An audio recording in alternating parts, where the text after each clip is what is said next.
Welcome back to CFO Weekly, where we're talking with financial leaders about how to build efficiency in their teams, create time for strategy, and ultimately get results. This podcast is brought to you by Personiv, the trusted leader in finance and accounting outsourcing for over 30 years. See how Personiv's customized solutions can help you streamline your operations with teams that start as small as one. Visit the website at personiv.com to learn more. I'm your host, Megan Weiss. Let's jump right in. Today, my guest is Colin Hewitt. With over 2 decades of experience in the software industry, Colin is the CEO and co-founder of Float, the award-winning cash flow forecasting tool for small businesses. Colin's passion is to make small business finances make sense by providing easy and accurate scenario planning and budgeting features that integrate with popular accounting platforms. Float is the culmination of Colin's previous entrepreneurial journey as the founder and MD of IfLooksCouldKill, a digital agency that specialized in brand development, communication strategy, and website design. Colin co-founded Float in 2011 after facing the challenges of managing cash flow for his own business and clients. Since then, Float has grown to serve tens of thousands of customers worldwide and has been recognized as one of the top accounting apps by Xero and QuickBooks Online. Colin is also an active participant and supporter of the startup ecosystem in Scotland, having helped TechCube get started and being based in Codebase, Scotland's largest tech incubator. Colin enjoys mentoring and supporting other entrepreneurs and sharing about financial management and scaling businesses. Colin, thank you very much for being my guest on today's episode of CFO Weekly. Great. Nice to meet you. Yeah, today we're going to be talking about leveraging cash flow forecasting for financial leadership and strategic decision-making. And I'm really looking forward to learning more about this topic from you. So let's get started. Yeah, Megan, let's get into it. So with your extensive background in entrepreneurship and software industry, can you share with our listeners a pivotal moment or experience that inspired you to co-found Float and how that journey has shaped your perspective on financial leadership? Yeah, absolutely. So interestingly, it was my first business that I was using. I was running an agency business and I just felt like I'm constantly out of control of the finances, and I was getting accounts produced by my accountant, and it really didn't make any sense to me. It was a profit and loss. It was a balance sheet. Really what I wanted to know was, how much cash have we got in the business? Can we afford to pay ourselves? Can we afford to buy equipment? Can we invest in marketing? And it was just really difficult to know. So I kind of was driven to a spreadsheet, and I ended up maintaining that spreadsheet. And it took me hours every week to look at my bank balance, figure out what I've actually spent, what's coming out, when are my invoices expected in, when are my bills to be paid. And it was an hour-long job. I was the only person who could do it. And yeah, I figured there's got to be a better way. And that was kind of what drove us to that, with the advent of cloud accounting, which meant that we sort of saw a way that we'd be able to get our data out of our accounting software and into something a bit like the spreadsheet we were using, but hopefully online and able to be used by multiple people. And tell us a little bit about Float. What are the products? Who are they meant for? Who's the ideal client? Yeah, so Float is really short-term to medium-term cash flow management and forecasting solution. And it's not supposed to be a complex financial modeling solution. We built it to be able to be understandable by business owners, but really the ideal customer is the CFO. And increasingly, we're seeing this rise of the fractional CFO role, and often they've got maybe 5 clients that they're working with, and they don't want to have to keep going back to Excel to build short-term 13-week, 6-month cash flow forecasts. So really what we like to do is we almost predict the future bank balance over the weeks and months, but our sweet spot, our USP is that we can show to the day. So many forecasting solutions that are on the market are showing beginning and month end cash flow, whereas we can show the impact of somebody paying a few days late, or just something that's you've got a significant shortfall in the middle of the month that a lot of systems might not pick up. And yeah, we're seeing many types of business coming in and using this, but really it's often the fractional CFO that needs to come in and set it up and build the systems to make it work smoothly. And does the product just kind of plug into QuickBooks or Xero? Or Yes. Yeah, so it takes the information out of QuickBooks and Xero. Those are our two primary pieces of software that we integrate with. So as long as that software is up to date, we'll pull in all the accounts payable, accounts receivable, and we let you create a budget in Float. So Float's a direct method forecasting solution. So we're looking at all the invoices in and the bills to pay, but we're also adding a budgeting layer on top of it. So it's kind of like a hybrid solution where you get to see, you might have a marketing budget that you set, you're planning on spending $10,000, but you actually have an invoice comes in for 15. We're going to know, let's use the 15 rather than the 10,000 budget because you've exceeded that budget. So it's bringing those two things together, those two data points. And when you've got multiple budget lines and multiple invoices and bills coming out, it starts to get pretty complicated to keep all that up to date. And cash flow forecasting is often hailed as the cornerstone of financial management. So talk to us about how accurate cash flow forecasts can empower CFOs to make proactive decisions and navigate through financial uncertainties. Yeah, so it's a lot of times businesses, they're not maintaining a cash flow forecast that they can really rely on.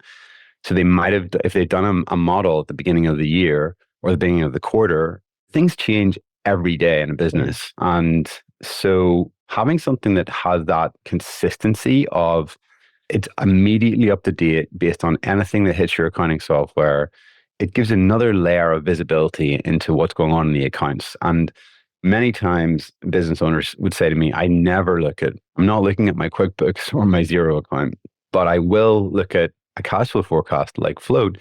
And I'd rather do that than looking at a spreadsheet because again, with a spreadsheet, you don't have that sense of there's live data, whereas Float's going to have that live data coming through. That's just, you've got everything you need. So as long as you're keeping your budgets up to date, then you can be pretty confident that what your bank balance is today and tomorrow is going to be accurate.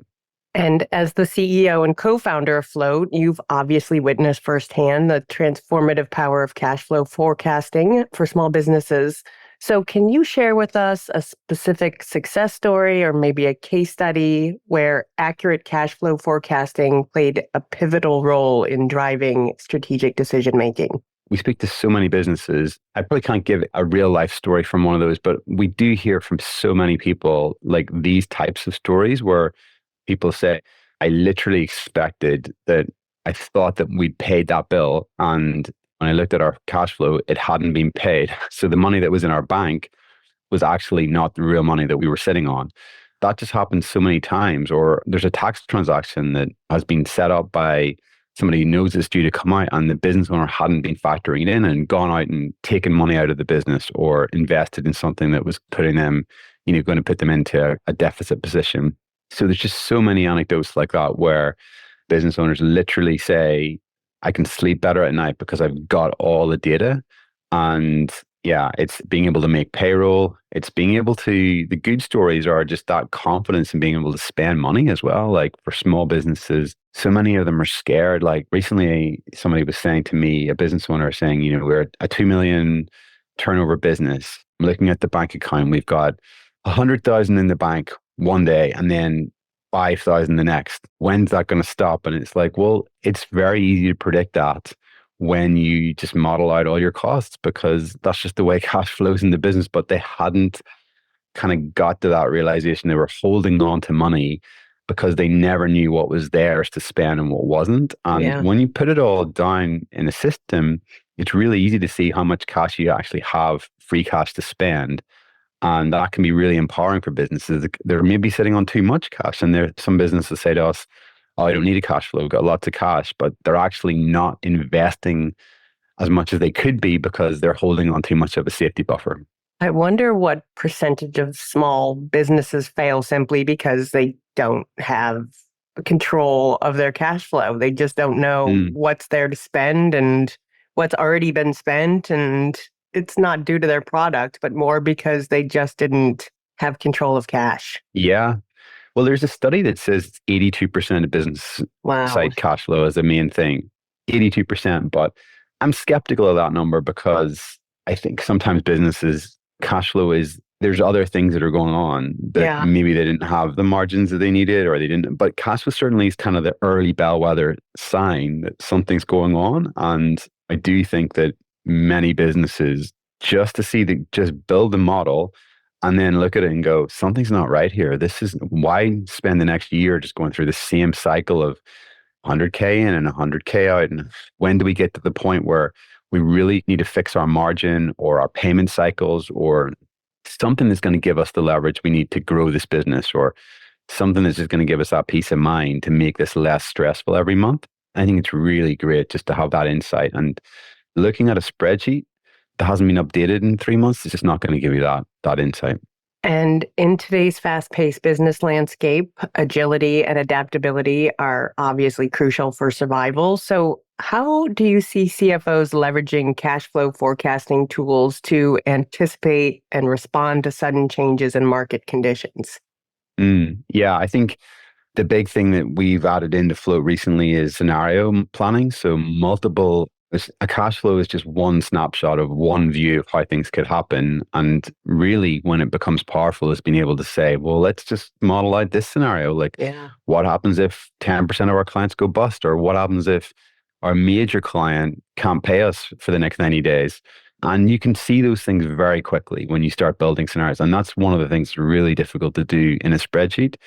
So yeah, I think just fast scenario planning without getting really complicated about it, just being able to change a couple of variables and see on a graph the impact of those things is super powerful. Yeah, that's amazing capability right there. How many years ago did you found Float? Yeah, we actually started Float as an idea in 2010. And then I went full time with it in 2012. And we launched it in the marketplace in 2014. So we're basically 10 years, coming up to 10 years in the market. Oh, so I was wondering how many of your clients have Float to thank for surviving COVID during those years, because cash was so important at that point in time. Yeah, well, again, we don't know exactly what the numbers are there, but we do know that a lot of people just say, it's one of those things that they didn't know they needed it. And then once they have it, they're like, I wouldn't live without this. Yeah. This is my sleep at night, my safety net. And yeah, the trouble is, it's like a lot of them just they've never known what's possible. And so, yeah, we're excited by seeing this move of businesses to bring in external financial advisors like fractional CFOs to be able to kind of hand that over to them and say, here you go. This is what it looks like. And effective communication with stakeholders is essential for CFOs to align financial goals and foster transparency within the organization. So, how can CFOs use cash flow forecasts as a communication tool to engage with the C-suite, investors, board members, internal teams, particularly during times of volatility? Yeah, a lot of investors say to us, gosh, we just don't get the financial information we need from so many of our businesses and our portfolio. And there's a sort of misconception, I think, of how, should you create a budget at the beginning of the year? Should you change that budget at any point when you know you're not going to hit your targets or you're not going to hit the figures you were aiming for? And I think what's really great is having these two models, this longer term forecast and longer term budget that's been set at the beginning of the year. And then more of a short term, realistic, what we expect to come out cash flow, because often that business, that initial forecast that's done at the beginning of the year and signed off, you'll know within a couple of months, like, yeah, we're not going to make that higher anymore. But you've got it in the budget and the budget hasn't been changed. So having a cash flow view, which already taken that spend out and shows what the cash flow is going to actually look like, can be really useful. So we always provide the two models. We provide our original budget that we set at the beginning of the year, and we maybe update it either quarterly or every 6 months. But we've also got this cash position view with multiple scenarios that we can put in as well and show, here's the cash scenario that we're predicting. And ultimately, for many startup businesses, cash is the only thing that matters in that when you're looking at it, that's sort of taking that higher level view. Like, does this business have enough cash? And if it does, then we can dig into profitability and speed of getting paid and all that kind of stuff. But the cash is the first thing that we need to, if we're running out of cash, those conversations are almost insignificant. And technology is continuously evolving and very quickly. So, what emerging trends or innovations do you foresee shaping the future of cash flow forecasting, first of all? And then, secondly, how can CFOs stay ahead of this curve? Yeah, I think the big one for us is that moving from longer term P&L indirect forecasts to giving something which is short term direct method, daily level accuracy cash flow. So whether you call it the 13-week cash flow or a 6 months to 12-month short-term forecast, it's something that bringing those two together and saying, look, we can actually get these to work together. It's not too hard. It's not too much work, because we're seeing a lot of companies now using QuickBooks and Xero when in the past they might have had to have moved up to a NetSuite or something like a lot more complicated. Now you can leverage all the other add-on technology to build a really nice solution for even a scaling company of 10 to 20 million and still be using QuickBooks and Xero as a base for that, as a general ledger, but you're bringing in other solutions like AR and AP, data recognition for invoices or for expense management, all that kind of stuff. So you can really build a great solution by pulling a bunch of tools together. And there are other solutions out there that are great for longer term reporting and FP&A that Float works really nicely with as well. So I think it's about pulling together that tech stack and keeping on top of what technology is available to be able to give the board and the business what they need. I'm curious about things like generative AI and machine learning. Do you see those playing a part in the future? I mean, I imagine that eventually they'll be able to pull things from all sorts of places and maybe help in that scenario planning. Yeah, I think we're keeping an eye on that. There's definitely been some solutions that have come to the marketplace, but the trouble is with generative AI, it doesn't seem to have really delivered on in terms of numerical forecasting at this stage. As soon as you introduce kind of risk, you need to start thinking about how much can I trust this and how many of these numbers are generated and how good is the level of prediction? Is it based on, 12 months data? Is it based on seasonal trends? It starts to raise a lot of questions as to what's really going on. And so ultimately having a forecast that you're confident to make decisions on, that somebody has looked at and agreed and signed off, I think is the most important thing. So we're not seeing a ton of generative AI coming into this space at the moment, but I think it's obviously moving there over the next couple of years, and we're keeping a close eye on how we can use that and harness that to help make predictions better. But yeah, it's as soon as it gets too advanced and hands off, then I think businesses start to lose trust. And when they lose trust, then you might as well not have the forecast in the first place. So it's really about, is this something I can make a confident decision on? And that's what we focus on. And can you discuss some best practices for CFOs to incorporate scenario analysis into their cash flow forecasting processes, especially today when things are just so unpredictable? Yeah, I think the best practice is really when you've got a good bookkeeping solution, so you doing that bank reconciliation on a much more regular basis. I think in the past, some businesses only needed to do it at the end of the month or end of the quarter. Whereas now, if you want to have that, if you get a system that you can do that every day, a couple of times a week, then you've got that real-time data flowing into your forecasting and your reporting solutions. And that feels like the holy grail for so many businesses to kind of have real-time financial information. I don't want to go in and look at my QuickBooks or Xero account as somebody. I want that to be the domain of somebody else. It's a technical product, ultimately for paying tax. And what I want to see is that real-time dashboard of what's going on in my business. And so having solutions that are, able to get expense management in, able to make sure that as soon as somebody makes a payment and the bills is sent into the accounting software and reconciled as soon as it's paid, all of that just makes that kind of real-time financial management much more available. So that's the kind of big one that I would say businesses, that when people don't have that, then they're going to struggle. And how can CFOs strike a balance between investing in growth initiatives and maintaining healthy cash reserves? And how does cash flow forecasting facilitate in this balancing act? Yeah, I think one of the big things that businesses can do is set aside cash and build up a buffer or a treasury or a war chest, depending what you want to call it, where you're actually, like you say, you've got some cash in reserve. And the one of the best ways to do that is kind of set that money off in a separate bank account. And actually, there's some great treasury management solutions on the market now where you're able to even earn decent interest rates on that money in a safe way. And I think what you can do in float is you can actually exclude bank accounts from your cash flow view. And that allows you to think about what's the cash that I have as working capital, not dipping into my reserves. So it's almost like you're setting it away and the business owner isn't thinking, this is cash available to us. It's separate, it's set aside. But yeah, what we suggest is you do it on a regular basis. You set up a regular payment and even savings for personal finances. It's just about putting that money aside either when you can or on a regular basis and building that treasure chest.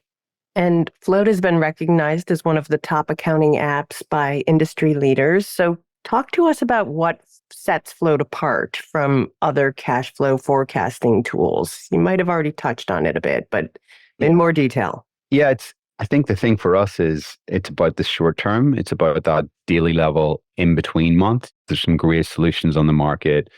Solutions like Fathom and Giraffe and Spotlight, Planful, bunch of solutions that are out there that help build those financial models. But really where Float comes into it is I want to see what happens between on the 15th of the month or what happens on the 19th if that client doesn't make that payment on time. So it's about giving you that confidence on a daily level. And most people don't do that. They're focusing on more of an indirect model, a balance sheet, a P&L, and we just keep it on cash and not give you that daily level accuracy with the multiple scenarios as well. I think that's the other really powerful thing that you just cannot do in a spreadsheet very easily. And what size businesses should be looking at this product? Like, is there a specific revenue that's kind of your sweet spot? Yeah, we tend to find that once a business has 4 or 5 employees, then cash flow starts to become an issue because you've got to make that payroll. So important. But we're surprised businesses that are coming to us that are turning over 10 million still are looking for that solution. They're going through a period of change and they're spending money and they want to manage it. They want to know that they're not going to hit a limit where they go over, and they need that extra visibility into the day-to-day level of cash. So yeah, it's really, if you've got a good bookkeeping solution and you're keeping on top of your accounting and you're still using QuickBooks and Xero, then we scale all the way up. But we're not specific on that. And as an active participant in Scotland's startup ecosystem, you've mentored and supported numerous entrepreneurs. So from your experience, what advice would you offer to aspiring business leaders looking to enhance their skills in cash flow forecasting, particularly if they don't have a background in finance or accounting? Yeah, I think the big one is if you don't have that financial head in-house, certainly I think the US has kind of led the way on this, but in the UK, we're really starting to see a rise in the fractional CFO role. And that's the biggie for us to give that advice to say, look, you can bring in somebody even for a project, just have a look at your finances and get you up to scratch, or even one day a month might be enough to help you start to build that process to get your management accounts tight and really send out the right board pack every month. So I think starting with finding the right fractional advice is huge. And then also bringing in a really good bookkeeping person, somebody to help just keep your QuickBooks, your Xero account up to date on a regular basis, somebody who loves that sort of stuff, somebody to chase invoices, make sure that you're bringing in cash on time. It's really about building that team, and it doesn't have to cost the earth. It can be part-time bookkeeper, part-time controller, and part-time CFO. Like, it's all available. And then let your accountant do the taxes and make sure that you're working with them to keep to round that whole team off. But yeah, I think a lot of businesses are they've kind of left it to their accountant to do everything, and they're maybe a bit disappointed that they haven't got more and they've maybe given up. But actually, there's so much more you can get when you bring in somebody who can make that team work for you really well. Yeah, that's great advice. So looking ahead, what do you envision as the future role of CFOs in driving organizational success? And how do you see cash flow forecasting evolve to help meet those needs? Yeah, like I've said many times, we see the role of the CFO becoming more and more. Certainly in the sub 10 million, a lot of businesses do not need a full-time CFO.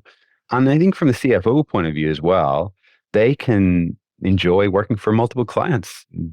Some of them, there's a lot that they can be offering, and getting that variation in their work can be great for them too. So we see that more and more CFOs moving into fractional roles, more and more businesses looking for those roles. And I think, for those CFOs having the tools in their toolkit to be able to say, here's how we're going to build this really great system that's going to get you like up-to-date real-time financial information very close to the end of the month. And I think it's a huge opportunity for businesses to really have no surprises, no finding out 6 months later that somebody's been taking cash out of the business that shouldn't be, or you're spending money on a system that you didn't realize you were still spending money on. Getting that access to, like, just give me a different window on what's happening in the financials of my business is huge, and often missed by CEOs because they're just looking at the top line. They're not seeing what's going on underneath. Yeah, just to add to your point, like 5 or 6 years ago, I'd never even heard of a fractional CFO. Yeah. And now they're on the show all the time. And they're adding a lot of value to small businesses who, like you said, might not need a full-time CFO, but need some guidance. Absolutely.